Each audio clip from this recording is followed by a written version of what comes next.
Hello mga ka-real, magandang araw po sa inyong lahat at shoutout po kay Sir CK Trading, kay Sir Saldi Mabilangan at kay Sir Hill Espera, sa lahat ng aking mga subscribers dyan na alam ko na nakasuporta sa aking mga ginagawa, sa lahat ng mga silent viewers ko dyan, shoutout po sa inyong lahat dyan. Okay, sa video pong ito, alam ko po na marami na sa atin ang nakaka-experience sa napakahirap tanggalin na tornilyo sa motor ng electric pan, dahil ang electric pan po ay may 4 na tornilyo sa bawat kanto. Yan po ay minsan ay napakahirap tanggalin, matigas, masikip. Kaya sa video pong ito ay panoorin nyo po hanggang dulo. Kung wala po kayong magamit pangtanggal dito, kahit sa simpleng paraan po ay madali lang po itong tanggalin. Kailangan lang po ng konting diskarte at idea. Kaya bago natin ipagpatuloy kung paano ang pagtanggal ng matigas na tornilyo ng electric pan, paki-like po muna ng video ito at paki-subscribe na rin kung bago lang kayo, dahil ito po ang aking munting channel. The real life Dickens Real Flow expresses the reflections of a common worker, driver, technician, and a barber. Okay, yun po ang aking munting channel. Maraming salamat po sa inyong patuloy na panonood. Huwag na po nating patagalin pa. Tatanggalin na po natin yung napakatigas na tornilyo sa bawat kanto ng motor ng electric pan na ito. Dahil meron po tayong butas dito, malaki po ang purpose nito. Sa nakaraang video, pinakita ko na doon kung saan ito ginagamit. Ngayon, gagamitin naman natin ito para i-shoot yung shafting nito, para hindi na po tayo masyado mahirapan maghawak. Pasok na po yung shafting doon at nakataob itong motor. Sa pagtanggal ng napakatigas na tornilyo ng motor, gagamit lang po tayo ng flat screwdriver at isang martilyo na pamukpok. Mapapansin ninyo, sa tornilyo na ito ay mayroong gatla na pwede ito na pang flat screwdriver at pwede rin na Phillips screwdriver ito. Dahil ito ay napakahirap tanggalin at matigas, ipapakita ko po sa inyo ang diskarte ko kung paano ito tanggalin gamit lang ang flat screwdriver. Dito po natin ipupwesto ng maayos yung ating motor. Kailangan po tama yung position at tama din yung timing. Perfect position, perfect timing. Ganun lang po. Para mapuwersa, ito po yung paa ko, nakayapak dito. Kasi hindi ko po mahawakan ng kamay ko yan. Dahil ito po ay screwdriver ang hawak at ito naman po ay martilyo ang hawak. Mapapansin ninyo, itong gatla na ito, dito natin ipoposition yung flat screwdriver. Para mas lumalim yun, pukpukin natin ng isang pukpok. Diyan po tayo papalo para lumalim. Yan, ganyan. Ayun, dyan po babangga yung flat screwdriver. Ganyan po ang position dapat ng gatla. Papasok doon. Kasi kung wala dyan yung gatla at nandito, mahirapan tayo. Mamaya ituturo ko kung paano ang diskarte naman doon. Hindi na tayo mahirapan dahil meron na siyang gatla dito. Sisibatin lang po natin ng flat screwdriver yan, papasok doon dahil counterclockwise po ang pagtanggal ng tornilyo. Pipihit po siya papunta doon.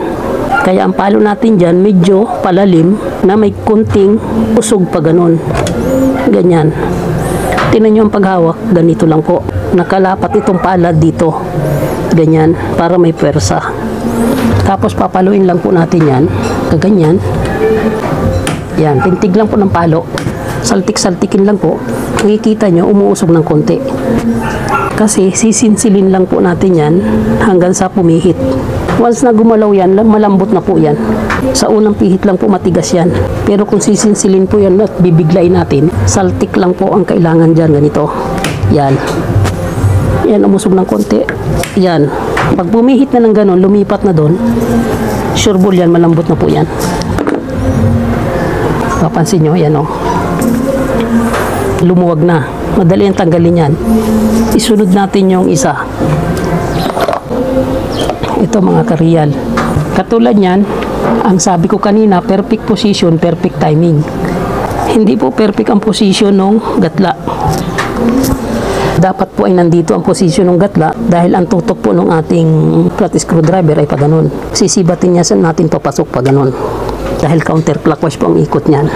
Ngayon, ang gagawin natin dahil nandyan siya, dito po natin patatamain yung flat screwdriver. Yung ibang tornilyo po ay walang gatla. Kaya ipapakita ko sa inyo yung ganitong tornilyo, walang gatla.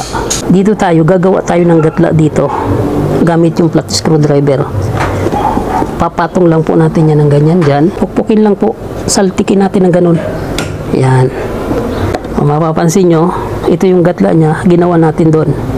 Doon po tayo magpapatama ng screwdriver, pasibat, paislant, papunta doon. Para may pwersa at pumihit siya. Pag pinalo natin yung sinsil natin ng flat screwdriver, ito. Yan, ganyan.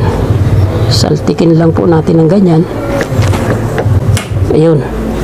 Ayan po, pumihit na po, umusog doon. Ibig sabihin, lumambot na po yan. Ganyan lang po. Puppukin lang po ng puppukin yan. Hanggang sa pumihit.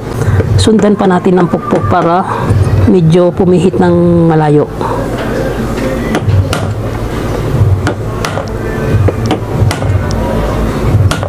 Pumihit na po yan. Pwede na po natin pihitin niya ng Phillips screwdriver. Ayan. Matigas. Kulang pa. Hindi pa madala. Doon pa rin po tayo sa perfect position sa gatla na ginawa natin. Ayan. Diyan natin patatamain uli para may pwersa siya. Ayan. Kita nyo, yan o, nagkaroon na ng palikpik. Mas maganda yan kasi mayroong patamaan yung screwdriver, babanggaan para pag pinalo ay mapwersa ang tornilyo. Ayan. Yun, lumambot mga karyal. Dahil malambot na siya, ihitin natin, ayun, malambot na. Ganun lang po mga karyal ang pagtanggal kung perfect position yung gatla at kung hindi perfect position, ay ganun, lalagyan lang po ng gatla. Kaya sa mga bilog na tornilyo, wala po silang gatla. Tayo na po ang maglalagay para mapwersa nating pihitin yung tornilyo. Gamit lang po ang flat screwdriver. Ganun lang po mga karyal. So nakita na ninyo kung paano ang pagtanggal ng matigas na tornilyo ng motor. Ang gagawin naman natin ay ito, dito.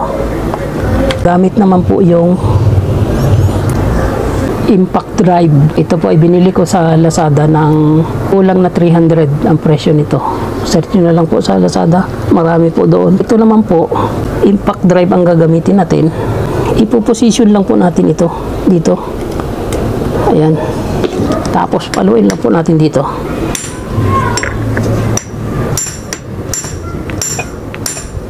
Ayan. Kusa na pumipihit doon sa ilalim. Ayan o. Kita nyo. Ayan. Yun o. Lumambot na po. Yun. Yun po yung mga discarding ginagawa ko. Kung wala pang gamit na impact drive, kahit flat screwdriver lang po ang gamitin nyo. Mas maganda kung meron kayong ganitong screwdriver. Kasi impact screwdriver po ito. Hindi katulad nito, baka mapwersa, mabasag. Ito po, talagang pwedeng pukpukin. Yan, dito. Mas maganda ito. Pero nasanay na po ako, matagal ko na pong gamit ito. Kaya ito po ang ginamit ko ngayon. Simula pa lang ito na ang ginamit kong pangtanggal ng matigas na tornilyo. O sana po ay nakuha nyo na kung paano ang pagtanggal. Kaya sa mga namumroblema kung paano tanggalin ng mga tornilyo, sana ay nakatulong po ito sa inyo. At makapagbigay ng konting diskarte para mapadali ang pagbaklas ng motor ng electric fan. Okay, hanggang dyan na lang po muna at maraming salamat pong muli. Diki Serial Vlog, laging nagsasabing pagpalain tayo ng ating Panginoon.